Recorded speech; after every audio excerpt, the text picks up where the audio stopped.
आज हमारा story time है, तो मैं आपके लिए लेकर आई हूँ एक बहुत ही खूबसूरत सी स्टोरी। तो एक बार एक साधु होते हैं, उनके पास उनका एक शिष्य आता है। तो वो बोलता है कि गुरुजी, मुझे एक सवाल समझ नहीं आता है कि जो पूरा संसार है इसमें लोग इतने ज्यादा दुखी क्यों हैं। क्या कारण है कि हर एक दूसरा इंसान को दुखी ही नजर आता है, इतना सब कुछ होने के बावजूद। तो गुरुजी ने कोई उनको जवाब नहीं दिया। तो जो वो साधु थे, उन्होंने कहा चलो तुम मेरे साथ, तुम्हारे सवाल का जवाब मैं आगे दूंगा। ठीक है। अब उन्होंने क्या किया, एक पत्थर उठाया बहुत बड़ा सा, और उस अपने शिष्य के हाथ में दे दिया कि तुम ये संभाल के चलो अपने हाथ में। ये हम अभी जंगल की ओर निकल रहे हैं, तो तुम्हारे बातचीत करते करते तुम्हारे सवाल का जवाब भी मैं तुमको दे दूंगा। अब जो शिष्य था वो पत्थर उठा करके चलता रहा। अब वो कुछ टाइम तो चला बड़े आराम से कि चलो गुरुजी ने दिया है, उठा के चलता रहूंगा।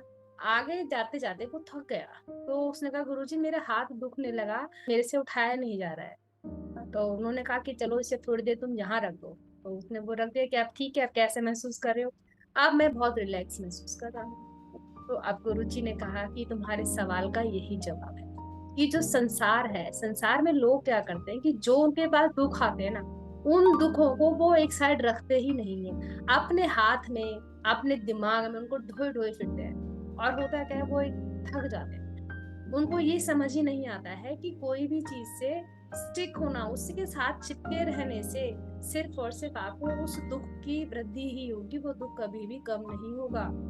तो अगर कोई दुख है या कोई भी परेशानी है, उसको हाथ में उठा करके या अपने दिमाग में उसका बोझा उठा करके चलने का कोई फायदा नहीं है। तो आज की जो मॉरल है हमारा, आप सबको समझ आ ही गया होगा कि जिंदगी के अंदर कितनी भी परेशानियां आए, उन दिक्कतों को एक साइड छोड़ो और अपना जो जीवन है ना उसको सरल सहज तरीके से चलते चलें। जितना आप खाली रहेंगे ना, उतना ज्यादा आपके जीवन में आप आगे बढ़ेंगे, प्रोग्रेस कर पाएंगे और सुखी रहेंगे।